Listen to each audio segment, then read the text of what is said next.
هريرة رضي الله عنه قال قال رسول الله صلى الله عليه وسلم سبعة يظلهم الله في ظله يوم لا ظل إلا ظله إمام عادل وشاب نشأ في عبادة الله ورجلان تحابا في الله اجتمعا عليه وتفرقا عليه ورجل قلبه معلق في المساجد ورجل دعته امرأة ذات منصب وجمال فقال إني أخاف الله ورجل تصدق بصدقة فأخفاها حتى لا تعلم شماله ما تنفق يمينه ورجل ذكر الله خاليا ففاز بنعمه رواه البخاري ومسلم۔ حضرت ابو ہریرہ رضی اللہ عنہ سے روایت ہے، فرماتے ہیں کہ اللہ کے نبی صلی اللہ علیہ وسلم نے ارشاد فرمایا کہ 7 قسم کے خوش نصیب وہ ہوں گے جن کو اللہ رب العالمین اپنے عرش کا سایہ نصیب کرے گا۔ آپ جانتے ہیں میدان محشر میں سورج جب بہت قریب آ جائے گا، سب لوگ پسینے میں ڈوب رہے ہوں گے تو ہر کوئی سایہ ڈھونڈ رہا ہو، لیکن اس دن اللہ کے عرش کے سایہ کے علاوہ کوئی سایہ نہ ہوگا۔ اس دھوپ سے بچنے کے لیے، تکلیف سے بچنے کے لیے، آپ دیکھیں کتنی گرمی رہتی ہے، ہم اور آپ ہر جگہ چھاؤں کا انتظام کرتے ہیں، سایہ ڈھونڈنے کی کوشش کرتے ہیں۔ تو 7 قسم کے خوش نصیبوں کو اللہ کے یہاں العرش کا سایہ نصیب ہوگا۔ ان میں سے پہلا وہ شخص ہوگا امام عادل، جو امام انصاف کرنے والا، انصاف کرنے والا راجا، انصاف کرنے والا حکمراں، وہ اللہ کے عرش کے سائے میں ہوگا۔ آپ جانتے ہیں ایک بادشاہ، ایک حکمراں، ایک راجا، وہ اگر نا انصافی بھی کرے تو پبلک میں سے کوئی اس کو کچھ بگاڑ نہیں سکتا۔ پھر بھی اتنے بڑے پوسٹ پر ہونے کے باوجود بادشاہ، راجا، حکمراں، خلیفہ انصاف سے کام لیتا ہے، اس کا مطلب ہے وہ خدا ترس اللہ سے ڈرنے والا بادشاہ ہے۔ خود اللہ کے نبی صلی اللہ علیہ وسلم کے سامنے ایک مسئلہ آیا تھا، آپ صلی اللہ علیہ وسلم نے اس مسئلے میں حق کا ساتھ کیا تھا۔ آپ جانتے ہیں حضرت عائشہ رضی اللہ عنہ سے روایت فرماتی ہے ان قریش اہمہم شان المرأة المخزومیہ، قریش کو مخزومیہ عورت کے معاملے نے غمگین کر دیا تھا، جس نے چوری کر دیا تھا۔ مخزومیہ خاندان سے تعلق رکھنے والی ایک خاتون تھی جس نے چوری کر دیا تھا۔ بعض روایتوں میں یہ ذکر ملتا ہے لوگوں سے آریتن زیورات وغیرہ لیتی تھی اور بعد میں انکار کر دیتی تھی، تو کہیں چوری کا ذکر ملتا ہے۔ تو یہ فیصلہ سمجھ لیجیے کہ تھا کہ اس کا ہاتھ کاٹا جائے، لیکن قریش ایک مانا جانا قبیلہ، اس کی عزت کی بات تھی، پورا قبیلہ ٹینشن میں چلا گیا۔ تو لوگوں نے آپس میں بات کیا، فقالوا من یکلم، کون گفتگو کرے گا اس مسئلے میں اللہ کے نبی سے؟ اور یہ بھی کہا کہ وَمَن يَسْتَرِ عَلَيْهِ إِلَّا أُسَامَةُ بْنُ زَيْدٍ حِبُّ رسول اللہ صلی اللہ علیہ وسلم۔ نبی صلی اللہ علیہ وسلم سے اس میٹر پر اگر کوئی گفتگو کر سکتا ہے، اس مسئلے کو اگر کوئی دبا سکتا ہے، نیچے کر سکتا ہے، جسے آج کے زمانے میں کہا جائے فائل کے نیچے دبا دو مسئلے کو، تو اسامہ بن زید ہیں جو اللہ کے رسول صلی اللہ علیہ وسلم کے بہت زیادہ چہیتے ہیں، بہت زیادہ اللہ کے نبی ان کو چاہتے ہیں۔ تو لوگوں کے کہنے کا مطلب یہ تھا جب اللہ کے نبی حضرت اسامہ کو چاہتے ہیں، ان سے پیار کرتے ہیں، اگر یہ کہہ دیں گے تو اللہ کے نبی ان کی بات نہیں ٹالیں گے اور کیا ہے مسئلے کو دبا دیں گے، اس عورت کے ہاتھ کو نہیں کھولیں گے۔ اسامہ رضی اللہ عنہ نے اللہ کے نبی صلی اللہ علیہ وسلم سے اس مسئلے میں گفتگو کیا، آپ صلی اللہ علیہ وسلم غضبناک ہو گئے، غصے میں آ گئے اور کھڑے ہو کر اسپیچ کیا، تقریر کیا اور کہا تم سے پہلے کے لوگ اسی وجہ سے ہلاک و برباد ہو گئے،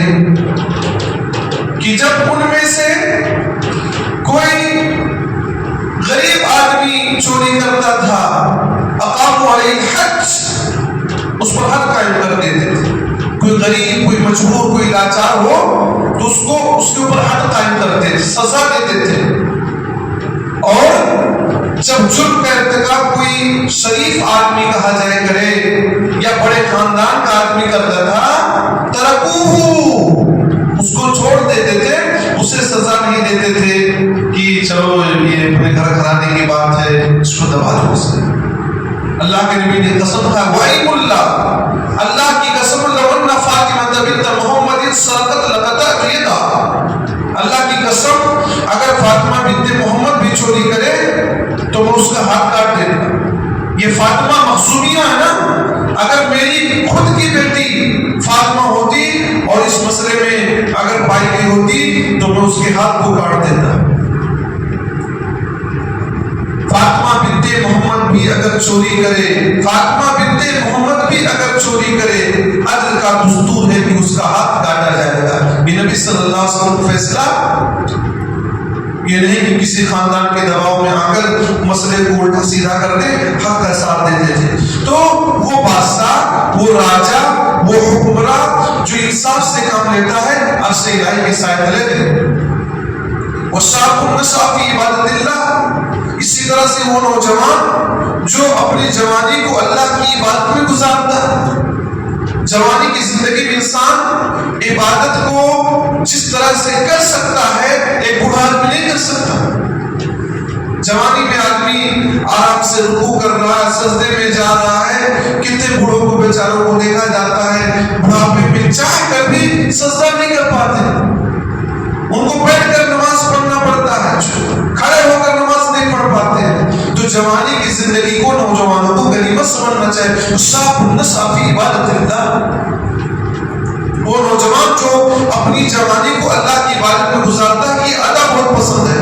جوان آدمی بھٹک سکتا ہے، ادھر ادھر جا سکتا ہے، کہہ سکتا ہے، پھر بھی اپنی جوانی کو کنٹرول کر رہا ہے، اسلام کے دائرے میں لگا رہا ہے. اس کا مطلب یہ خدا ترس اللہ سے ڈرنے والا ہے بندہ.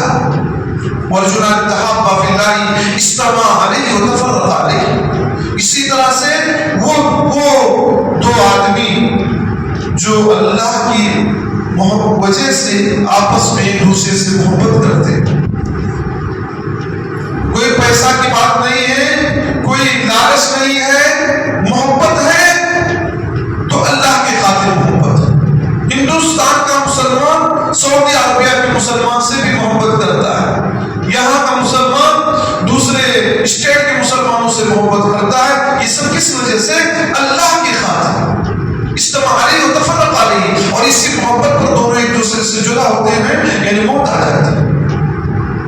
وَرَجُلٌ قَلْبُهُ مُعَلَّقٌ فِي الْمَسَاجِدِ، اسی طرح سے وہ آدمی جس کا دل مسجد سے لگا رہے، جس کا دل مسجد میں اٹکا رہے، ہمیشہ یہ ٹارگٹ میں رکھے کہ فلاں نماز کا ٹائم فلاں وقت میں، اپنے کاموں کو نماز کے حساب سے سیٹ کرے. فجر پڑھ کر گیا ہے تو ظہر ذہن میں رہے کہ ظہر ہم کو مسجد اقصی میں پڑھنا ہے، اس مسجد میں پڑھنا ہے، اس سلفیہ میں پڑھنا ہے کہ محمدیہ میں پڑھنا ہے یا کہاں جانا ہے، اپنے حساب سے سیٹ کر کے رکھے. اور مسجد سے اس کا دل ہمیشہ لگا رہے، بھول نہ جائے جمعہ کو آئے، فرائیڈے کو آیا پھر فرائیڈے ہی نہیں. مسلمان کا دل مسجد سے لڑکا رہے گا یا سے الہی کا سایہ پائے. ورجل قلبه معلق في المساجد ورجل دعته امرأة ذات منصب وجمال فقال إني أخاف الله. اسی طرح سے وہ خوبصورت وہ نوجوان جسے کسی عورت نے زنا کے لیے بلایا، بدکاری کے لیے دعوت دیا، اور وہ اچھے خاندان کی ہے، خوبصورت بھی ہے، فقال إني أخاف الله، تو حضرت تو انسان کیا کہتے ہیں کہ میں اللہ سے ڈرتا ہوں، یہ جرم اور یہ گناہ نہیں کر سکتا. آپ نے حضرت یوسف علیہ السلام کی کہانی کو سنا، زلیخا نے کئی گیٹ کے دروازے بند کر دیے تھے، جرم اور گناہ کرنا چاہتی تھی، لیکن اللہ کا نیک بندہ، اللہ کا پیغمبر حضرت یوسف علیہ السلام اپنے آپ کو بچاتے ہوئے بھاگتے چلے جا رہے ہیں، دروازے پہ دروازہ، گیٹ پہ گیٹ کھولتے چلے جا رہے، اسی بچاؤ کی کوشش میں ان کا گردہ بھی پیچھے سے پھٹ جاتا ہے، اپنی عزت کی حفاظت کر رہے۔ تو یہی ہونا چاہیے کہ ایسا نہ ہو کہ غلطی سے کبھی کسی کا مسکال آ جائے تو نوجوان اس کے پیچھے پڑ جائے، بلکہ اگر کوئی گناہ کی دعوت بھی دے رہا ہے تو اس کو ریجیکٹ کر دے، کینسل کر دے کہ ہم اللہ سے ڈرنے والے لوگ ہیں، اس طرح کا جرم ہم لوگ نہیں کرتے ہیں۔ وَرَجُلٌ تَصَدَّقَ بِصَدَقَةٍ فَأَخْفَاهَا حَتَّىٰ لَا تَعْلَمَ شِمَالُهُ مَا تُنْفِقُ يَمِينُهُ۔ اسی طرح وہ خوش نصیب بھی عرش الہی کے سائے تلے جگہ پائے گا جس نے دائیں ہاتھ سے خرچہ کیا، دائیں ہاتھ سے صدقہ کیا، اتنا چھپا کر کیا، اتنا چھپا کر کیا کہ بائیں ہاتھ کو پتہ نہ چلے۔ دائیں ہاتھ سے خرچہ کرے گا تو بائیں کو پتہ تو چل ہی جائے گا، دائیں ہاتھ سے اگر دو تو بائیں کو تو پتہ چل جائے گا، لیکن اللہ کے نبی کا یہ کہنا کہ دائیں ہاتھ سے خرچہ کرے بائیں کو پتہ نہ چلے، اس کا مطلب یہ ہے کہ اپنے قریبی لوگوں کو بھی نہ بتلائے۔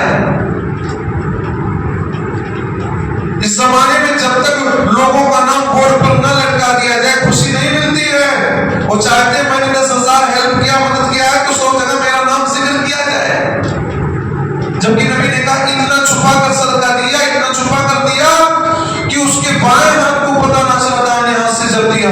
یعنی اپنے بیوی سے، اپنے بال بچوں سے چھپ چھپا کر آدمی خرچ کرتا ہے، کسی سے ذکر نہ کرے کہ میں نے فلاں جگہ اتنا دے دیا، میں نے فلاں کی اتنی مدد کر دی، غریب کی مدد کر دی ہے، فلاں صاحب کی میں نے مدد کر دی ہے، یہ سب ذکر کرنے کی ضرورت نہیں، آدمی کر دیا۔ آج حالت اس کے برخلاف ہے، آدمی کیا ہے دکھاوے کے لیے بہت سارے کام کرتا ہے، جب پرچار ہو تو لوگ کیا ہے ڈونیشن پہ ڈونیشن اور زکات پہ زکات دیتے چلے جاتے ہیں، جہاں پرچار پرسار نہ ہو، جہاں لوگوں کو نہ بتلایا جائے، جہاں زیادہ ان کے ناموں کو بورڈ پر دیواروں پر نہ لگایا جائے تو لوگ دینے سے کتراتے ہیں، اور دیتے ہیں تو کم دیتے ہیں۔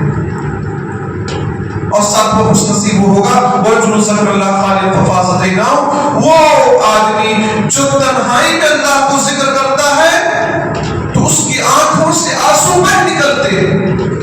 مجلس میں آدمی ہے، بھیڑ میں ہے، پبلک میں ہے، اور تو ہو سکتا ہے آنسو نکل گئے، تو ہو سکتا ہے دکھاوا بھی ہو سکتا ہے، ریاکاری بھی ہو سکتی ہے، لیکن آدمی اپنے بستر پر تنہائی میں لیٹا ہے، اپنے گناہوں کو یاد کر رہا ہے، اپنی برائیوں کو یاد کر رہا ہے، اللہ کی نعمتوں کو ذکر کر کے اللہ کی نعمتوں کو سوچ کر رو پڑتا ہے، آنسو بہا دیتا ہے۔ یہ آنسو اللہ اتنے پیارے ہیں، اتنے پیارے ہیں کہ اللہ رب العالمین ایسے آدمی کو اپنے عرش کا سایہ نصیب کرے۔ اور حدیث میں آتا ہے اس آنکھ پر جہنم حرام ہے جو آنکھ اللہ کی خشیت سے روتی ہے۔ رونا سیکھنا چاہیے، ہم اور آپ رونے کی کوشش نہیں کرتے، تنہائی میں خاص طور سے روئیں، گڑ گڑائیں، معافی مانگیں، تب جا کر بات بن جائے گی اور اللہ رب العالمین کے عرش کا سایہ نصیب ملے گا۔ اللہ رب العالمین سے دعا ہے تم تمام مسلمانوں کو، نوجوانوں، بزرگوں کو ان سات خوش نصیب مسلمانوں میں سے بنا دے جنہیں اللہ کے عرش کا سایہ ملے۔ آمین۔ وآخر دعوانا الحمدللہ رب العالمین۔ السلام علیکم ورحمۃ اللہ وبرکاتہ۔